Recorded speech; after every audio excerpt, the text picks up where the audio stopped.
sa lahat.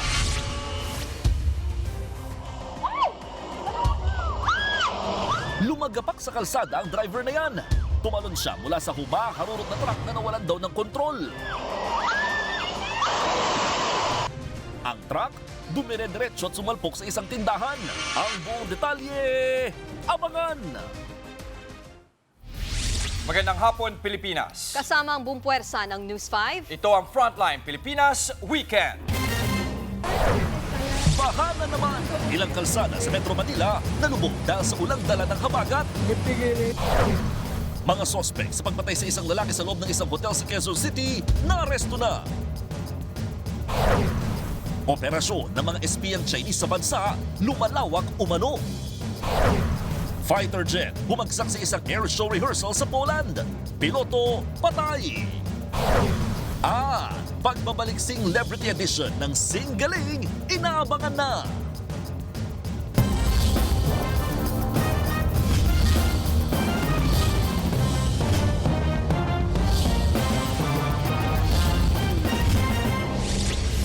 Baha na naman sa ilang lugar sa Metro Manila. Ang ilang kalsada hindi na nadadaanan. May mga sasakyan ding nalubog sa tubig. Ang buong detalye ng balitang yan, abangan maya-maya lang. Patuloy na binabantayan ng Pag-asa ang low pressure area sa loob ng Philippine Area of Responsibility. Huli itong namataan sa 520 kilometers silangan ng Giwan, Eastern Samar. Nananatiling maliit ang tsansa na maging bagyo ang LPA. Pero nagdudulot ng kalat-kalat na pag-ulan ang buntot nito. Apektado ang mga rehiyon ng Bicol, Eastern Visayas, Caraga at Davao. Kalat-kalat na pag-ulan din ang dala ng habagat sa Mimaropa at nalalabing bahagi ng Visayas at Mindanao. Dito naman sa Metro Manila, localized thunderstorms o pag-ulan na may kasamang pagkulog at kidlat ang nararanasan. Dako muna tayo sa ibang balita. Nagnakaw at nanghalay umano ang dalawang kawatan sa isang spa sa Pasay City.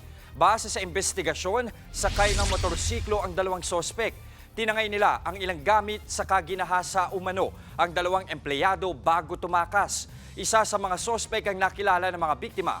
Base sa E-Ruges Gallery ng mga pulis, tinutugis na ang mga sospek. Naaresto na ang mga suspect sa pagpatay at pagnanakaw sa isang lalaki sa loob ng isang hotel sa Quezon City. Pag-amin ng suspect, kakilala nila ang biktima at kasamang gagamit sana ng iligal na droga. Nasa frontline na balitang yan si Nina Ongpauco. Duguan, nakadapa at nakagapos ang kamay at paa ng lalaking ito nang datnan ng mga otoridad sa loob ng isang hotel sa Cubao, Quezon City. Base sa investigasyon, mag-isang pumasok ng hotel ang biktima alas 8 ng gabi nitong Miyerkules.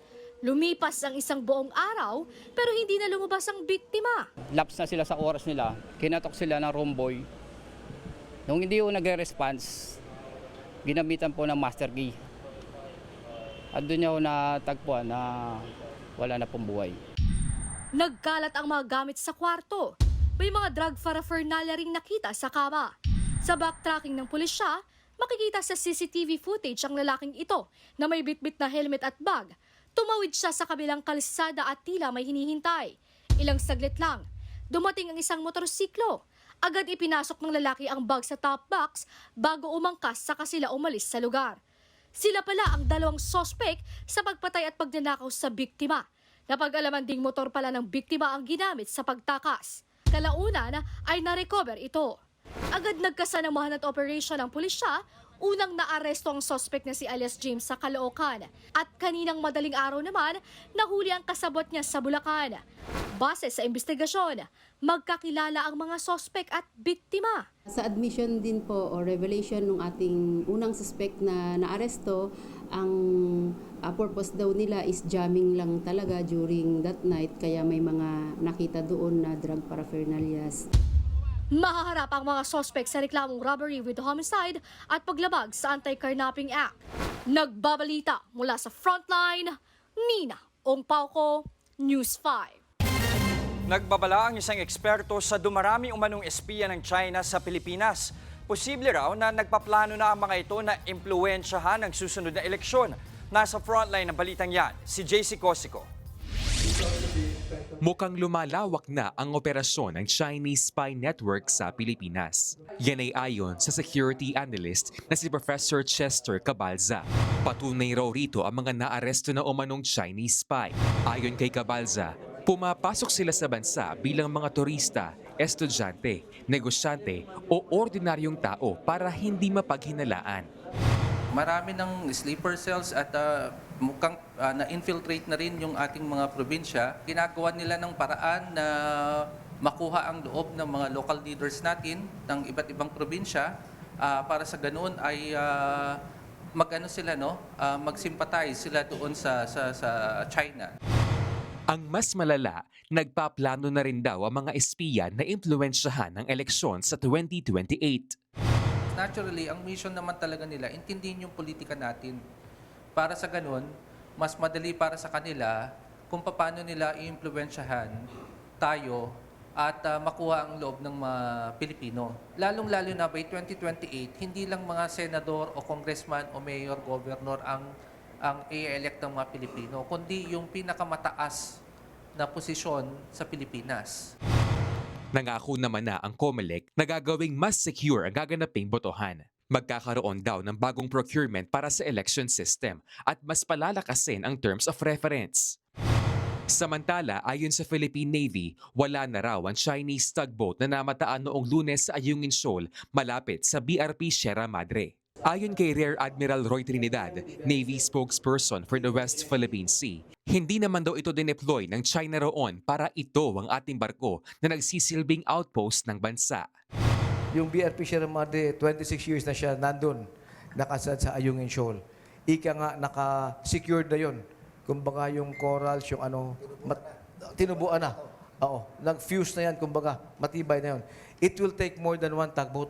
Hindi basta-basta mahila yun. At hindi tayo papayag na hihilain yun. Ang tugboat na yan, para sa kanila, kung sakaling may masadsad na barko sila sa Ayungin Shoal, yun ay pang-rescue ng kanilang mga barko. Kung sakali man daw na maging mas agresibo ang China, may nakahanda ng contingency measures ang gobyerno. Kung anong laman ng contingency plans, these are already operational details which we do not usually divulge in public. Para kay Cabalza, maaari namang hindi idaan sa dahas ang pagprotekta sa ating teritoryo. Kabilang daw dyan ang pagpapalakas sa umiiral na Mutual Defense Treaty sa pagitan ng Amerika at Pilipinas. Maaring pwedeng sabihin ng Amerika na mas dadamihan namin yung pagtulong namin sa inyo. Kami ay mangunguna sa mga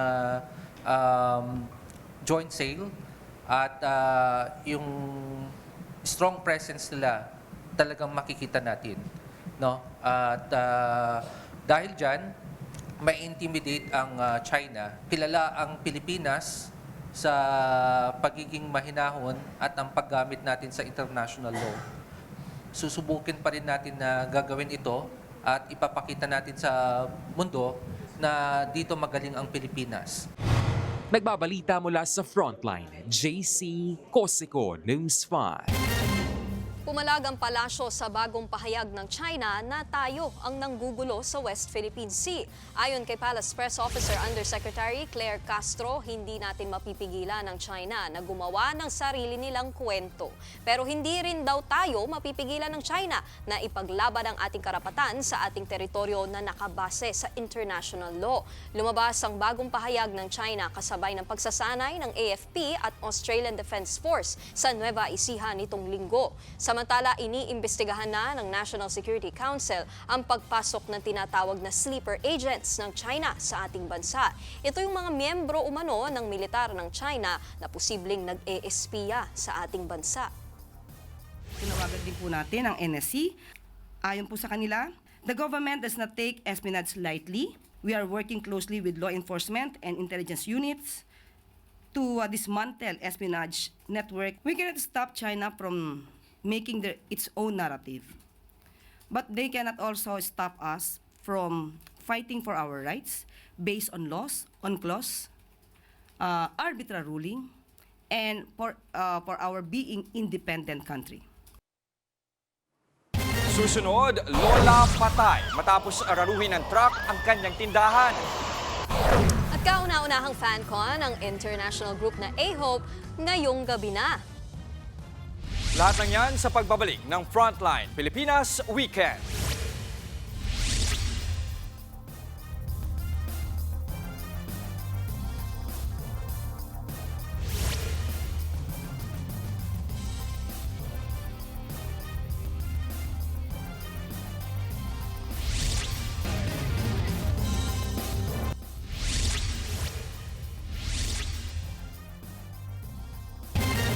Patay ang isang senior citizen na bantayan ang sari-sari store sa Laguna. Ang biktima naipit matapos sumalpok ang isang dump truck sa kanyang tindahan. Nasa frontline ng balitang yan, si Gary De Leon. Pagmasdan ng CCTV footage na ito, nakuha sa barangay Paagahan sa Mabitak, Laguna kahapon. Susulpot ang dump truck na tila nawala ng kontrol ang driver. Dali-daling binuksan ang pinto ng truck at tumalon. Naisabal niya ang kanyang sarili pero ang truck nag-overshoot at tuluyang sumalpok sa isang tindahan. Patay ang senior citizen na bantay sa sari-sari store. Ayon sa mga otoridad, naglilinis lang ang biktima bago isara ang tindahan. Patuloy ang investigasyon ng pulisya sa insidente. Sa barangay Magaspak sa Herona, Tarlac, makikita sa CCTV footage na ito ang banggaan ng isa pang dump truck at pampasaherong bus. Nangyari yan sa intersection ng Manila North Road noong Miyerkules. Ayon sa pulisya, nagtamo ng minor injuries sa 5 pasahero at konduktor ng bus. Nagtamo rin ng mga sugat ang driver ng dump truck. Hindi naman nagpadala sa ospital ang mga nasugatan.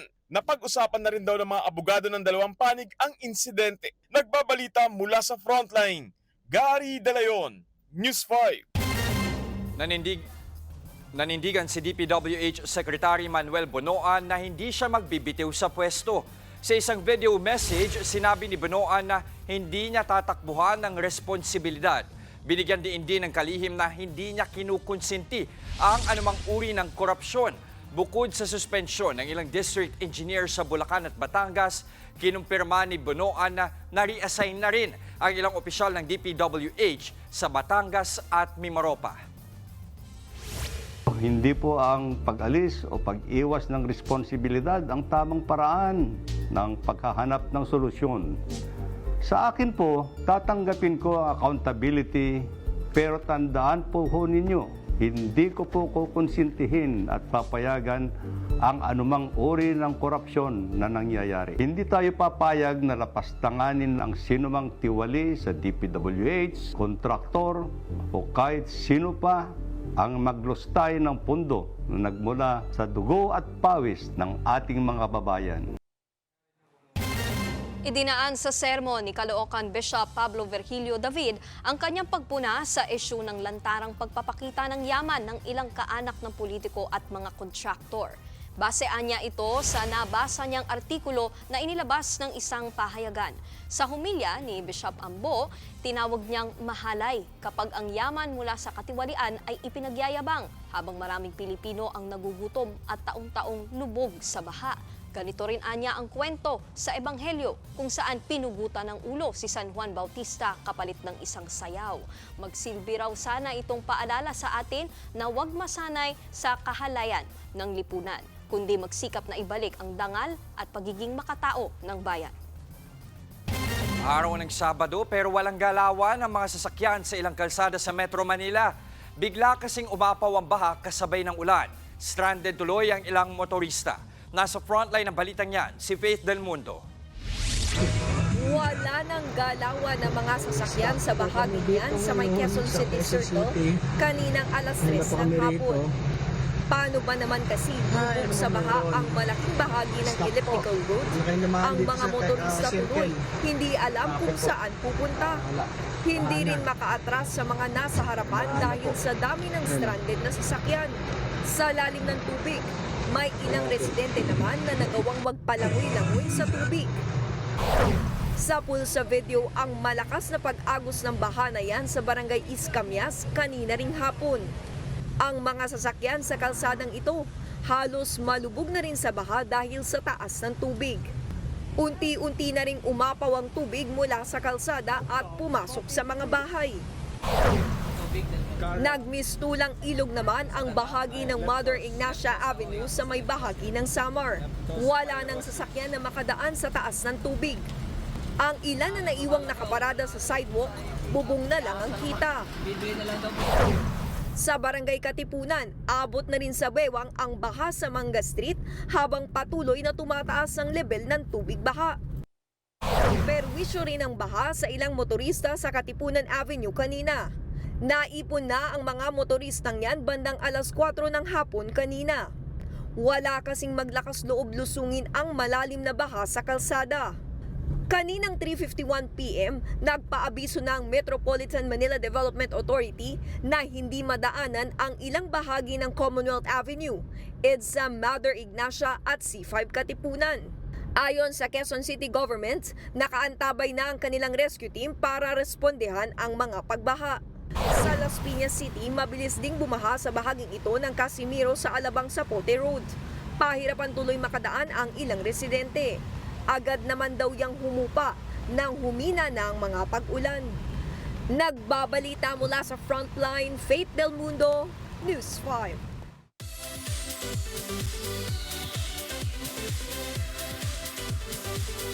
Excited na ang international group na AHOF na makipag-bonding sa kanilang Pinoy fans sa kanilang first FanCon sa bansa ngayong gabi na. Nasa frontline ng balitang yan si News 5 Entertainment Correspondent Von Belenario. To the highest level ng performance ng international group na AHOF sa kanilang kauna-unahang MediaCon sa Pilipinas. Nasa bansa ang grupo for the first ever FanCon sa Smart Araneta Coliseum. Sa kwentuhan with News 5, excited na ibinahagi ng 9-member boy group kabilang ng Filipino na si JL kung gaano nila nilook forward ang kanilang FanCon sa Araneta na ngayon pa lang ay sold out na. Felt very unreal and felt like a dream. So yeah, I was very surprised. Memorable daw sa AHOF ang suporta ng Filipino fans kahit bago pa lang sila sa industriya. Yung passion na nare-receive ko from the fans talaga na talagang very outstanding and gusto nila maging united as one kasama ang mga fans. Kahit galing sa iba't ibang bansa, nagkakaisa ang AHOF pagdating sa pagpapasaya. Pinaka natutuwa rin po ako is like we got to share each other cultures po and hindi po kami nahihirapan even though may barrier yung language po namin because like we have each other. Dahil first time sa bansa, hindi nagpahuli si JL at ibinida ang ating kultura sa kanyang co-members. Yung paggalang po with po, tinuruan ko po sila noon and then up until now po even when we're like speaking Korean or like Japanese, Chinese, like nagjo-joke po kami na konnichiwa po, annyeonghaseyo po. So it's like sobrang cute lang din po na kahit yung mga little things po na-adapt din po nila. Siyempre, nagpa-Pinoy challenge tayo sa mga international members ng grupo. Mabuhay! Mabuhay! Bago kayo. Panalo! Yeah! Kapatid! Bongga! Bongga! Pak na pak! Salamat po! Abangan ng AHOF sa kanilang FanCon sa The Big Dome. Available na rin ang kanilang single sa mga streaming platform. Nagbabalita mula sa Frontline, Von Belenario, News 5. Susunod, piloto patay sa pagbagsak ng fighter jet sa Poland. At puksaan ng single celebrity sa Singaling kaabang-abang. Huwag kayong bibitiw, magbabalik ang Frontline Pilipinas Weekend.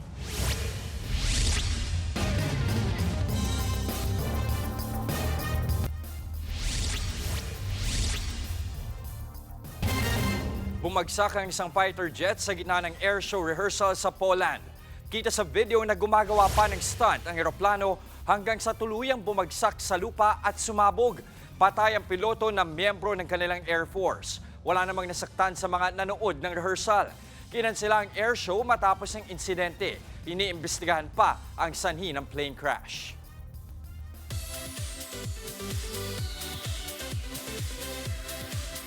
Mga kaawit bahay, magsisimula na ang passing laban ng mga celebrities sa Sing Celebrity Edition ng Sing Galing.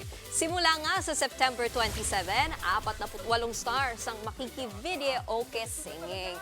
At ang matindi pa dyan, may 48 bida fisheries din na matutulungan.